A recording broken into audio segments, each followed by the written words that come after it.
दोस्तों नमस्कार, आदाब, सत श्री अकाल। उर्मिलेश संवाद के इस कार्यक्रम में आपका बहुत बहुत स्वागत है। मैं हूं उर्मिलेश। दोस्तों बहुत ही दुखद और तकलीफदेह ये खबर है कि हमारे देश का जो बहुत ही खूबसूरत सुरम्य इलाका है लद्दाख, उसकी बर्फीली पहाड़ियाँ और पूरी घाटी को भी अगर आप देखिए, जो घाटी की जगहें हैं, हर जगह असंतोष असंतोष, नाराज़गी नाराज़गी। और स्थिति ये है कि पहले लोग अपनी बात को बहुत शांत ढंग से, सत्याग्रही एकदम मिजाज से सरकार के सामने रखते थे। सरकार नहीं सुन रही थी। इस वक्त जब मैं आपसे बात कर रहा हूँ, लद्दाख में कोहराम सा मचा हुआ है। वहाँ की बर्फीली पहाड़ियाँ एक तरह से लगता है कि सुलग रही हैं। सड़कों पे लोग हैं और काफ़ी उपद्रव हुआ है, इसमें कोई दो राय नहीं है। लाठीचार्ज भी पुलिस ने किया है, आंसू गैस भी छोड़ा है। और जो नाराज़ लोग, खासकर युवा छात्र, उन्होंने बहुत सारी जगहों पर तोड़फोड़ भी की है। भारतीय जनता पार्टी का जो दफ्तर है, जो एक समय लद्दाख में अपने आप को सबसे ताकतवर शक्ति केंद्र के रूप में देखता था, बता रहे हैं कि वहाँ भी लोगों ने प्रोटेस्ट किया है और नुकसान भी पहुँचाया है। और भी बहुत सारी घटनाएं घटी हैं, मैं उसका ब्यौरा नहीं दूंगा। लेकिन असल कहानी जो ब्यौरा देने लायक है वो ये है कि बहुत दिनों से लद्दाख के लोग नाराज़ रहे हैं, लेकिन उनकी नाराज़गी पर कभी भी ध्यान नहीं दिया गया, क्योंकि वो सत्याग्रही मिजाज के साथ शासन से विनती करते थे कि उनकी बातें सुनी जाएं। लोगों ने प्रोटेस्ट किया बहुत ही शांतिपूर्ण ढंग से। लोगों ने ज्ञापन दिए, लोगों ने अपील की, बट ये सरकार बिल्कुल अपील नहीं सुनती, अनशन नहीं सुनती, सत्याग्रह नहीं सुनती। आप सोचिए कि सोनम वांगचुक, एक पर्यावरणविद, और एक ज़माने में वो भारतीय जनता पार्टी के नज़दीकी तो नहीं कहूँगा, लेकिन काफ़ी उनका मिजाज मिलता था, काफ़ी पक्ष लेते थे। और वो सोनम वांगचुक, उनको अनशन पर बैठना पड़ा। लंबे समय तक अनशन पर वो बैठे रहे और अभी भी वो अनशन पर थे। इस बीच भी आज उन्होंने अनशन तोड़ा है इस घटना के बाद जो वहाँ पर हुई है। तो सोनम वांगचुक जैसा आदमी, इतना पॉपुलर और अच्छा काम करने वाले हर क्षेत्र में लद्दाख के, उनको अनशन करना पड़ा, और वो भी सर्दियों में। अब आप कल्पना कर सकते हैं कि लद्दाख की सर्दियां कैसी हो सकती हैं। आपके लिए कल्पना होगा, लेकिन मेरे लिए तो, हमने तो देखा है, झेला है। मैं उस इलाके में रहा हूँ, कई कई बार गया हूँ। पहली बार याद आ रहा है कि 97 या 98 में मैं गया था। आई थिंक सितंबर महीना था, यही महीना। इसके बाद फिर करगिल, जब कन्फ्लिक्ट शुरू हुआ भारत और पाकिस्तान के बीच, एक रिपोर्टर के तौर पे उसको कवर करने गया था, काफ़ी दिन रहा। तो मैंने लद्दाख की पहाड़ियों और वहाँ की सर्दी, वहाँ की गर्मी, गर्मी में भी कितनी सर्दी पड़ती है, वो सब झेला है। अब आप सोचिए, सोनम वांगचुक जैसा आदमी सर्दियों में भी अनशन पर बैठा रहा, लेकिन जू नहीं रहेगा हमारे देश की सत्ता के कान में। और आप देखिए कि वो अक्टूबर 2024 में उन्होंने दिल्ली मार्च किया, और दिल्ली जो मार्च किया 150 अपने सत्याग्रहियों के साथ, जिसमें 80 साल की उम्र से लेकर के और बिल्कुल यंग लोग भी थे। कुछ यंग थे और अधेड़ उम्र के लोग थे। उसमें एक सत्याग्रही संभवतः 80 साल के थे। और ये सभी 150 लोगों को दिल्ली के बाहरी इलाके में हिरासत में ले लिया गया। हिरासत में लिया गया। लद्दाख से वो लोग पैदल चले आ रहे हैं अपनी ग्रीवांसेस को लेकर, अपनी मांगों को लेकर कि साहब हमारे लिए ये कीजिए, ये मसले हैं। और वो 180 लोग वहां के सारी आबादी को रिप्रेजेंट कर रहे थे। वहां की जो आबादी है, वहां के जो लोग हैं, सबको वो रिप्रेजेंट कर रहे थे, और वो चाहते थे कि उनकी बात सुनी जाए। लेकिन सरकार ने सुनने के बजाय उनको हिरासत में लिया। अब आप पूछेंगे कि कितनी आबादी है। देखिए, अगर लेह की पूरी सीट देखी जाए लोकसभा की, टोटल आबादी तो इससे थोड़ी ज़्यादा होगी, लेकिन वहाँ पर 1,73,266 स्क्वायर किलोमीटर का ये पूरा लेह का लोकसभा क्षेत्र है, जिसमें करगिल और लेह दोनों आते हैं। एक ही सीट है। मतदाता वहाँ 1,84,000 से कुछ ऊपर हैं। निश्चित रूप से आबादी इससे ज़्यादा होगी, लेकिन ये रिप्रेजेंट कर रहे थे लोग, सोनम वांगचुक और अन्य लोग, क्योंकि इनको सभी दलों का, सभी समुदायों का, सभी मोहल्लों का समर्थन इनको प्राप्त था। दोनों शहरों का, दो प्रमुख जो शहर हैं लद्दाख में, करगिल और लेह। करगिल शिया मुस्लिम डोमिनेटेड इलाका है और लेह बौद्ध और अन्य लोग हैं, मुस्लिम भी हैं लेकिन बौद्ध ज़्यादा है। इन दोनों का सपोर्ट उनको था, लेकिन सरकार ने ध्यान नहीं दिया। स्थिति यह है कि आज छात्रों और नौजवानों ने पूरा घेर लिया और ज़बरदस्त हड़ताल, ज़बरदस्त बंद। हालात इतने ख़राब हुए कि सोनम वांगचुक को अपना अनशन भी तोड़ना पड़ा। इस बीच में फिर वो अनशन पर थे और पिछले मार्च महीने में भी लद्दाख के लोग मिले थे गृह मंत्री से, अपने ज्ञापन के साथ अपनी बातें रखी थीं, लेकिन कोई सुनवाई नहीं, कोई लोकप्रिय सरकार नहीं है। जम्मू कश्मीर में नहीं है तो लद्दाख में कहाँ से होगी? वहाँ तो विधानसभा ही नहीं है। 2019 के अगस्त महीने में जब आर्टिकल 370 को भारतीय संविधान, खासकर 370 के उस हिस्से को जो निष्प्रभावी जो किया गया, उस पूरे आर्टिकल को 370 को, जो एक्सेशन के बाद, एक्सेशन के साथ यूँ कहिए, जो इमर्ज की थी और जिस पर सहमति बनी थी कि इसको संविधान में रखना है, तो उसको निष्प्रभावी किए जाने के बाद अक्टूबर महीने में, अगस्त में 370 को इनफेक्टिव किया गया और अक्टूबर महीने में पूरे राज्य को बांट दिया गया।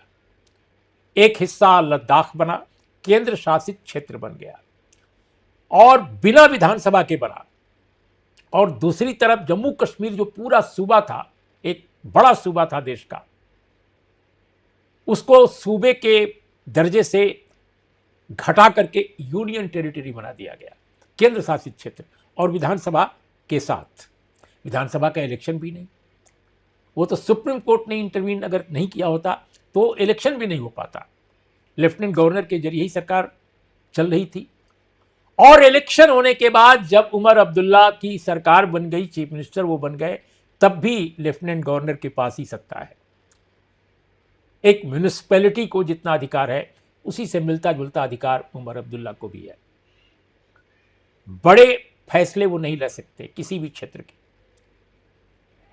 एक अदना अफसर को नहीं ट्रांसफर कर सकते। तो इलेक्टेड जो रिप्रेजेंटेटिव है, जो पूरे राज्य के जनता के वोट से चुनकर आया है, उसका कोई अधिकार नहीं। लेकिन लेफ्टिनेंट गवर्नर जो नॉमिनेटेड है केंद्र सरकार द्वारा, उसको सारी शक्तियां हैं। यही हाल लद्दाख के साथ है। लद्दाख में तो विधानसभा ही नहीं है। अब इसी को लेकर लद्दाख के लोग नाराज थे और उनकी कुछ मांगें थी। पहली क्या मांग थी कि लद्दाख को पूर्ण राज्य का दर्जा दीजिए, यानी जम्मू कश्मीर का जो राज्य का दर्जा है, जिसे आपने सही ढंग से वापस नहीं किया है अभी भी, आप उसको, तो वो अपनी जगह है, लेकिन लद्दाख के लोग कह रहे हैं कि मुझे भी, यानी हमें भी पूर्ण राज्य का दर्जा दीजिए। दूसरी उनकी मांग क्या है? लद्दाख को संविधान की 6ठी अनुसूची में डालिए। मैं थोड़ी देर में बताऊंगा कि 6ठी अनुसूची है क्या संविधान की। तीसरा है कि लद्दाख की लोकसभा सीटों को 2 कीजिए, यानी एक सीट के बजाय 2 सीट, एक करगिल और दूसरी लेह, यानी लेह और करगिल 2 अलग अलग सीटें हो जाएं। और यह वाजिब मांग है। मैं उस इलाके से परिचित हूं, इसलिए मेरा मानना है कि यह वाजिब है। संख्या पर मत केवल जाइए, आबादी पर मत जाइए। जरूरत इस बात की है कि दोनों अलग अलग इलाकों के लिए एक पॉलिटिकल रिप्रेजेंटेशन जरूर होना चाहिए उनका। और तीसरी बात है, चौथी बात है कि लद्दाख की जनजातियों को आदिवासी का दर्जा दीजिए। ये प्रमुख उनकी मांग है। इसके अलावा भी बहुत सारी मांगे हैं, पर्यावरण से लेकर अन्य चीजें। लेकिन आर्टिकल जो 6ठी अनुसूची है, यानी शेड्यूल 6 ऑफ इंडियन कॉन्स्टिट्यूशन, वो वहाँ की जनजातियों, वहाँ के ट्राइबल लोगों के सारे मसलों को एड्रेस कर सकती है अगर उसमें लद्दाख को आप शामिल कर लें। ये मांग तमाम लोगों की है, पूरे लद्दाख की है, चाहे वो वहाँ के छात्र हों, वहाँ के युवा हों, या सोनम वांगचुक हों, या वहाँ के पार्लियामेंटेरियन हों, वहाँ के विधायक हों, सभी की मांग है सर्वसम्मत। अब छठी अनुसूची जो है, दरअसल ये इसमें असम, मेघालय, त्रिपुरा, मिजोरम राज्यों के जो जनजाति के क्षेत्र हैं उनके प्रशासन के बारे में है। ये अनुसूची जो है, इसमें अनुच्छेद 244 और अनुच्छेद 275 इनके कॉन्टेक्स्ट में ये अनुसूची हमारे संविधान में लागू है, बनाई गई है। और इसमें बहुत सारी जो संस्थाएं हैं जो जिनको की एडमिनिस्ट्रेशन एक स्वायत्ता देता है काम करने की, और वहाँ के जो आदिवासी जनजाति या ट्राइबल जो भी आप कहिए, उनके लिए भी बहुत सारी परिषदें बनती हैं अलग अलग। इस तरह का इसमें प्रावधान होता है और ये लोगों पर निर्भर करता है कि वो किस तरह से अपने इलाके को प्रशासित करें। और उनके लिए बैठ कर के पंचायतें, एक तरह से बड़ी पंचायत, छोटी पंचायत, हर तरह की पंचायतें काम करती हैं। तो एक डेमोक्रेटिक एक सेटअप है और मैं समझता हूँ कि छठी अनुसूची में लद्दाख को शामिल करने की जो मांग है वो गलत नहीं है, सच पूछे तो वो वाजिब मांग है। तो ये चीज़ें इन लोगों ने रखी हैं, इसको लेकर कोई सुनवाई नहीं, एक डायलॉग भी नहीं। समझ में नहीं आता है कि हमारा जो शासन है वो अपने आप को कहता है कि हम जनता का, हमें सपोर्ट है, हमें जनता ने चुना है। तो भाई जनता ने चुना है तो जनता की सुनते क्यों नहीं है? क्या जनता ने आपको राजा बनने के लिए चुना है, या जनता ने आपको जनप्रतिनिधि के तौर पे सत्ता का संचालन करने के लिए चुना है? असल में दिक्कत यही है कि जो मौजूदा शासक हैं, जो मौजूदा सत्ता को चलाने वाले रिप्रेजेंटेटिव हैं जनता के, वो मानते ही नहीं कि जनता अभी भी सर्वोपरि है। वो मानते ही नहीं कि पार्लियामेंट सर्वोपरि है। वो मानते ही नहीं कि जनता की प्रतिनिधि संस्थाएं सर्वोपरि हैं। उनको लगता है कि सर्वोपरि वो हो गए हैं, वो जो चाहे वो करें, जो चाहे वो सुने, जो न चाहे उसको सुने ही नहीं। वरना कोई मसला ही नहीं था कि सोनम वांगचुक जैसे एक गैर राजनीतिक दिमाग के आदमी, जो कि बिल्कुल किसी पार्टी पॉलिटिक्स में नहीं, बल्कि वो तो प्रो बीजेपी माने जाते थे, लद्दाख में उनको प्रो बीजेपी माना जाता था। वहां पर भारतीय जनता पार्टी के तमाम लोग जीते हैं चुनाव, लेकिन वो सारे लोग आज उसके खिलाफ हैं। क्यों खिलाफ हो गए हैं? इसलिए कि आपने जनता को नजरअंदाज किया, आपने जनता को जनता नहीं समझा। आपको लगा कि ये प्रजा है जिस पर हम शासन कर रहे हैं, हम राजा हैं, और लद्दाख की पहाड़ियां सुलगने लगी। ये बहुत दुखद है। एक इंडियन होने के नाते, एक भारतीय नागरिक होने के नाते, पत्रकार की बात छोड़ दीजिए, एक आम नागरिक के होने के नाते, जिसने लद्दाख को देखा है। हमारे बड़े नेता, बड़े मंत्री हवाई जहाज से जाते हैं, अचानक टपक पड़ते हैं, फिर वो बड़ी गाड़ियों के बीच में बैठते हैं और तमाम संगीनों के बीच में वो गुजरते हैं, बख्तरबंद गाड़ियों के। हम लोग तो एक रिपोर्टर की तरह अकेले घूमते थे सड़कों पर, और हमने लद्दाख को उस दौर में देखा है जब लद्दाख बहुत कम लोग जाते थे। अब तो देशी विदेशी टूरिस्ट काफ़ी जाते हैं, क्योंकि ट्रांसपोर्टेशन हो गया है काफ़ी बेहतर पहले के मुकाबले, और सड़कें इतनी बड़ी बड़ी बनाई गई हैं, खासकर उधर जाने के लिए अभी भी और बन रही हैं, और उससे पर्यावरण का नुकसान भी हो रहा है। इतना नुकसान हो रहा है कि कई जगह बहुत समस्याएं पैदा हो रही हैं और भविष्य में और भी हो सकती हैं। तो कारोबार बढ़ाने के लिए उद्योगपतियों का और सो कॉल्ड टूरिज्म उसके फैलाव के लिए जो पर्यावरण के साथ वहाँ खेल किया जा रहा है, चाहे वो हिमाचल हो, उत्तराखंड हो, चाहे लद्दाख हो, हर जगह।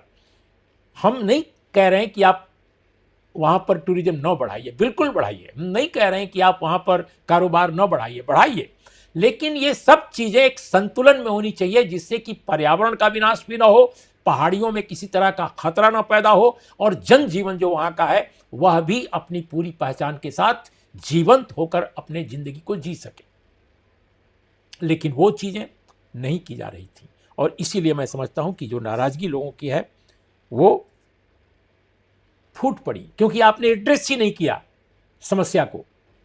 लोगों का कहना था कि पहले हम श्रीनगर से संचालित होते थे, अब दिल्ली से संचालित होते हैं, तो दिल्ली तो और दूर हो गया है श्रीनगर से। ये कौन सी ऑटोनॉमी हमको आप दी है? ये कौन सा आपने हमें केंद्र शासित क्षेत्र बनाया? लेकिन हमारे पास कोई अधिकार नहीं है।